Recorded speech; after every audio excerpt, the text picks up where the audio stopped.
Hello again. The stream died,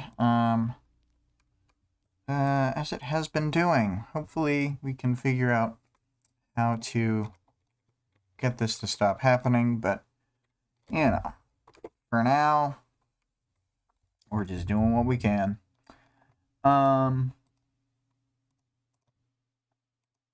Okay. Well, so I was at the character section for Canary, I think. Yeah, I really like Canary. She was great in her own chapter, and I think that it's funny to see her interact with the other characters here, who are, our longtime faves in the Undersiders. And then we've got, of course, Rachel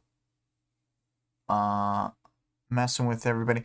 Maybe I already know. I can't remember the order I went in. Well, if I didn't already say it, thank you, Greg. Greg has just arrived and said welcome back. If I didn't say it before, because I can't remember quite the order I was doing things in, Rachel is sort of showing camaraderie by muzzing up everybody's hair. You know, not just Aisha, also Taylor, and she would get Tattletale too if she had any cause to. She's just lying in wait to muzz the hairs. And Aisha gets a lot of good moments. Great chapter for her. We keep getting reminded how she is expanding her vocabulary. And then finally, Taylor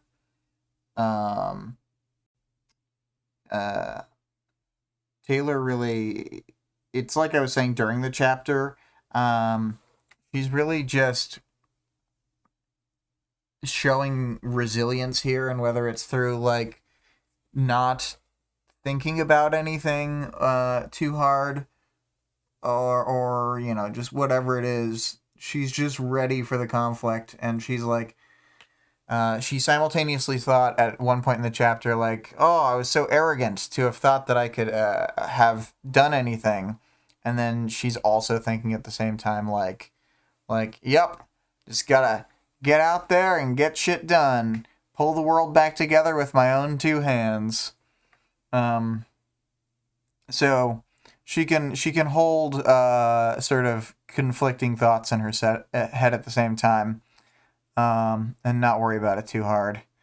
And the important thing is, honestly, that she's keeping herself in the fight, and that she's sort of able to not freak out.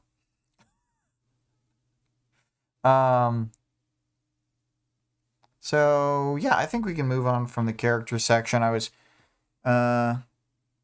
entering the powers, knowledge, and world building section, thinking that we learn kind of a lot of stuff.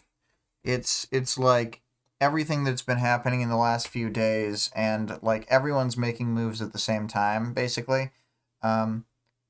So we get a really high level view of kind of who's doing what without knowing any of the details. And obviously there's tons of like infighting and like backstabbing and stuff, but yeah, all sorts of settlements are being like taken over and used by different factions. And we'll see how Taylor deals with that in the upcoming chapters.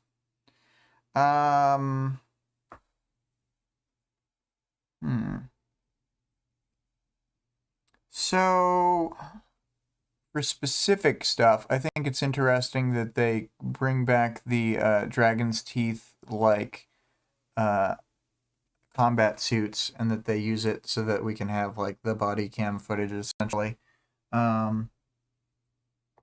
It kinds of ends up serving the same kind of purpose as the Taylor's personal camera that she had brought into the Behemoth fight. And then It's interesting that the Seamerg is on the move, but also not fighting anybody. It's just sort of hovering about. Ominous, as it were. But, I don't have too much to say about it, because most of the stuff that gets mentioned, they kind of, like, will address. I guess there's still the sleeper thing, like I had talked about in the chapter summary, where I like that the sleeper is a background character who is apparently incredibly powerful, but we don't know what his power is, and it's just not worth messing with. And when he goes to a place, you basically just don't want to enter that area. But, like, they don't have time to deal with him right now, so we just got to move on from the sleeper. Yeah.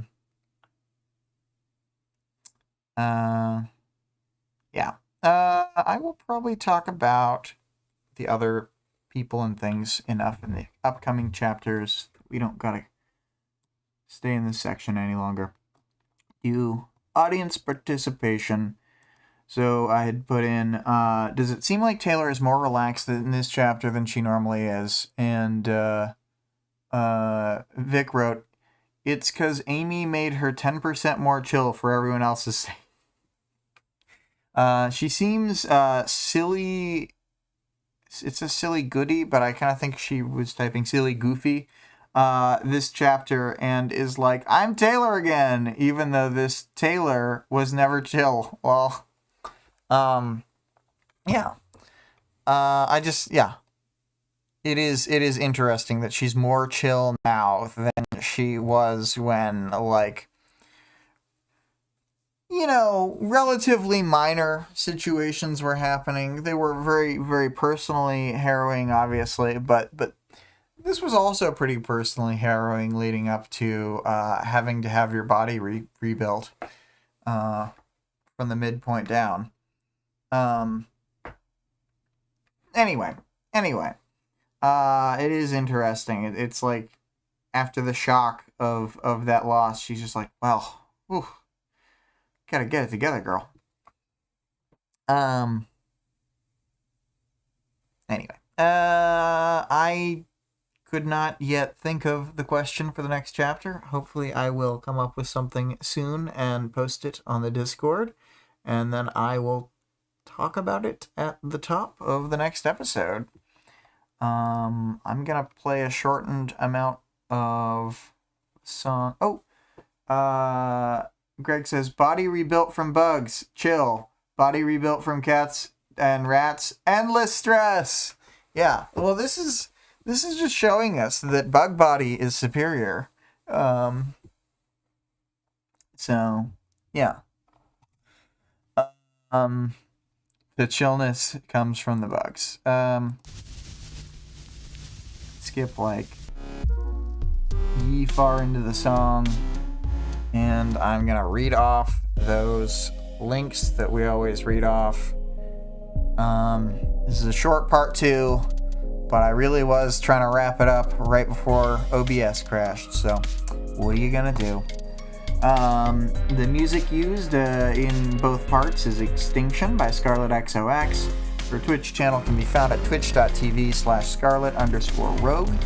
Our Discord server link, as well as the other static links, can be found in the the channel description, as well as the stream description. The author of the work being discussed here can be supported on Patreon at patreon.com/Wildbow. The full text of the work is available for free online at parahumans.wordpress.com, and there's also a fan-made audiobook of the entire work at audioworm.rain-online.org.